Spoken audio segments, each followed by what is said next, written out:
All right, today we are diving deep into one of the most powerful chapters in the entire Bhagavad Gita. This is chapter 4. Get ready because it's all about transcendental knowledge, that sweet spot where action, wisdom, and the divine all come together.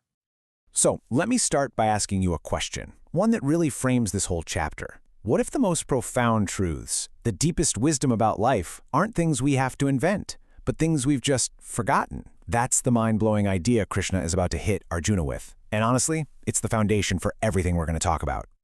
Okay, here's our game plan for today. We're going to start with this idea of a timeless lost knowledge. Then we'll get into exactly why the divine shows up in the world. After that, we'll unpack the secret of true action. Then we'll look at the 3 pillars for liberation: knowledge, sacrifice, and the guru. And we'll wrap it all up with Krishna's final epic command to just slash your doubts. So let's jump right in. This idea of a timeless lost knowledge. You have to understand, what Krishna is sharing right now isn't just some pep talk for Arjuna on the battlefield. Not at all. He's revealing an ancient science, a truth that has been around forever, but got lost along the way. And right out of the gate, Krishna makes this absolutely wild claim. He says, oh yeah, this yoga stuff, it's not new. I taught this exact same imperishable knowledge to Vivasvān, the sun god, like eons ago. This just totally reframes the whole conversation. This isn't a new teaching, it's an eternal truth being brought back into the light. See, this knowledge was meant to be passed down through a special lineage, a concept called paramparā. Think of it like a perfect, unbroken chain of teachers. Krishna is the original source. He gives it to the sun god, Vivasvān. Vivasvān teaches it to Manu, the father of humanity, who then passes it down through a line of great kings. But, over a long time, that chain broke. The connection was lost. And Arjuna, being the sharp, practical guy that he is, he's like, whoa, hold on a second, Krishna. You and I, we were born around the same time. The sun god is ancient. How am I supposed to believe that you taught him way back then? And this question, this perfectly logical, common-sense question, is the perfect setup for Krishna's next mind-bending revelation about who he really is. And that question leads us perfectly into our second section, why the divine even appears in the first place. See, Krishna's answer isn't just about his personal timeline. It actually reveals the entire reason he's on Earth, to hit the reset button on cosmic balance. So to get this, we need to understand 2 huge concepts. On one side, you've got dharma. This is order, righteousness, spiritual duty, the universe running as it should. And on the other side, you've got adharma. That's chaos, evil, a total breakdown of principles. And there's this constant tug of war between the two. And this is Krishna's incredible answer. He says that he's not bound by our rules of birth and death. He chooses to show up, to manifest in the world whenever that cosmic balance gets way out of whack, whenever chaos or adharma starts to win. And he comes with a 3-point mission. 1, to protect the good people, the devoted souls. 2, to deal with the troublemakers and put an end to malevolence. And 3, to re-establish the principles of Dharma, setting things right for that entire age. It's like a divine intervention, a cosmic reboot for humanity. Okay, now we're getting into the real philosophical heart of the chapter, the juicy stuff. Section 3, the secret of true action. This is where Krishna breaks down the super complex, often misunderstood science of karma. He shows Arjuna how you can live and act in this world without getting tangled up by it.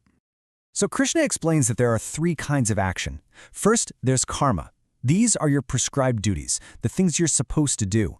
But if you do them for a reward, they bind you. Then, you've got vikarma. These are the forbidden things, the actions that just lead straight to suffering. But the secret, the key to freedom, is akarma.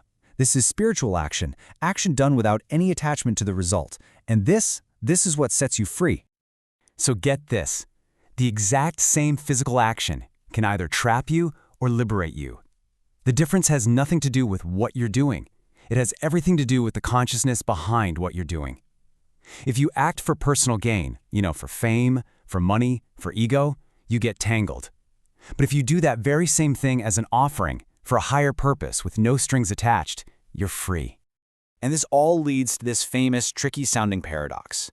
Inaction in action means that when a wise person acts without any selfish motive, they don't create any karmic reaction. So even though they're acting, they are, in a sense, inactive. And action and inaction, Well, that's someone who might be sitting perfectly still, meditating, but their mind is just racing, scheming, and desiring. They look inactive, but they are absolutely creating karma. The wise person understands this difference. Okay, so this all sounds amazing, right? But how do we actually get to that state of enlightened action? Well, that brings us to our fourth section, which lays out the path forward. And it rests on three main pillars: knowledge, sacrifice, and finding a guru. Now, when Krishna says sacrifice or yajna, he doesn't just mean ancient fire rituals. He expands the idea into something so much bigger, so much more relevant to us. A sacrifice could be giving your possessions, or practicing self-discipline in yoga. It could be studying scripture, or even just controlling your senses. The bottom line is, it's about offering something of yourself for a purpose higher than yourself. But among all these different kinds of sacrifice, Krishna makes it crystal clear there is one that is hands down superior to all the others, and that is the sacrifice that's made in pursuit of knowledge. And here's why. Check out this incredible metaphor he uses. He says that just as a roaring fire turns a pile of wood completely into ash, the fire of true spiritual wisdom burns all your accumulated karma, good and bad, to cinders. It just completely neutralizes it. It is the ultimate purifier. But, and this is a huge but, you can't just get this kind of knowledge from a self-help book. Krishna is very specific about the process. He says you have to approach a self-realized soul, a guru, someone who has actually seen the truth.